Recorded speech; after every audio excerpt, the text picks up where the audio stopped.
രാധാനാഥ മഹാരാജിനെ പറ്റി അറിയില്ല.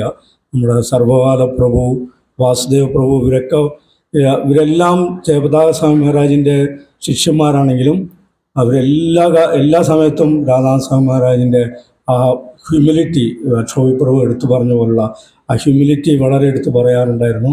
അദ്ദേഹത്തിന് വളരെയധികം ക്ഷമയുള്ള വളരെ ഒരു ശീലപ്രഭുപാദരുടെ പ്രിയപ്പെട്ട ശിഷ്യനുമായിരുന്നതാണ്.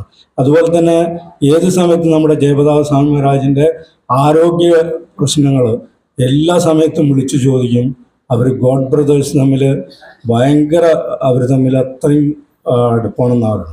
ഓരോ ഗോഡ് ബ്രദേഴ്സ്, ഗോപാലകൃഷ്ണ സ്വാമി മഹാരാജായാലും ജയപ്രകാശ് സ്വാമി മഹാരാജായാലും മറ്റുള്ള എല്ലാ മഹാരാജാക്കന്മാരും, നമ്മുടെ GBCയിലുള്ള എല്ലാ മഹാരാജാക്കന്മാരായിട്ടും വളരെ ഒരു ഇൻറ്ററാക്ഷനും അവർ തമ്മിൽ നല്ലൊരു ക്ഷമ, ഈ പറഞ്ഞ എല്ലാ ക്വാളിറ്റികളും ഈ മഹാരാജാക്കന്മാർക്ക് എല്ലാവർക്കും ഉണ്ട്. ഈ പറഞ്ഞ ആ 4 ക്ഷോഭപ്രഭു എക്സ്പ്ലെയിൻ ചെയ്ത ആ 4 ക്വാളിറ്റികളും ഈ എല്ലാവർക്കും, ഈ മഹാരാജാക്കന്മാർക്ക് എല്ലാവർക്കും ഉണ്ട്. അത് രാധാനാഥ സ്വാമി മഹാരാജ് അതുപോലെ സർവകാല പ്രഭു പറയാറുണ്ട്, മറ്റേ ഈ ദാംയാത്ര കൊണ്ടുപോകുമ്പോൾ, വൃന്ദാവനൊക്കെ കൊണ്ടുപോകുമ്പോൾ 10-20,000 ആൾക്കാരൊക്കെ ഒരുമിച്ചൊക്കെ രാധാനാഥ സ്വാമിമാർ അറേഞ്ച് ചെയ്യുന്നവരാണ്.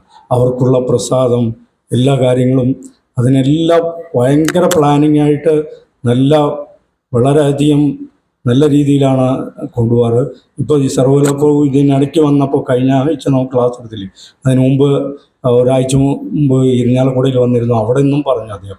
അതുപോലെ രാധാനാഥ സ്വാമി മഹാരാജിൻ്റെ ക്ലാസ്സിനെ പറ്റിയിട്ട് 4-5 മണിക്കൂറൊക്കെ തുടർന്ന് ക്ലാസ് എടുക്കുന്നവരാണ്. എന്നിട്ടും നിങ്ങൾക്ക് നിർത്തണോ, അങ്ങനെയുള്ളൊരു തമാശ പോലെയൊക്കെ അദ്ദേഹം ചോദിക്കുന്നവരാണ്.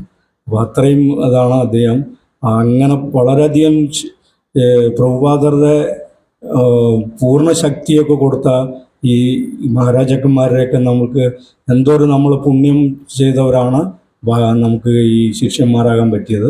അപ്പോൾ അവരെ ഈ പറഞ്ഞ പോലെ, അക്ഷോഭി പ്രഭു പറഞ്ഞ പോലെ, അവരെയൊക്കെ നമ്മൾ ഡെയിലി രാവിലെ ഇതിലെല്ലാം നമ്മൾ മംഗളാരത്തിയിലൊക്കെ ഓർക്കുന്നുണ്ടെങ്കിലും, ഗുരുചരണം, വന്ദേ ഗുരു, ശ്രീ ഗുരു എന്നൊക്കെ പറഞ്ഞ് നമ്മൾ പാടുന്നുണ്ടെങ്കിലും, നമ്മൾ അവരുടെ ലെക്ചറൊക്കെ കേൾക്കുന്നതും അവരെ പറ്റി കൂടുതൽ മനസ്സിലാക്കുന്നതും അവരുടെ ക്ലാസ്സുകളൊക്കെ കേൾക്കുമ്പോഴാണ് നമുക്ക് നല്ല ഒരു ഭക്തിയിലേക്ക് മുന്നേറാനും പറ്റുള്ളൂ.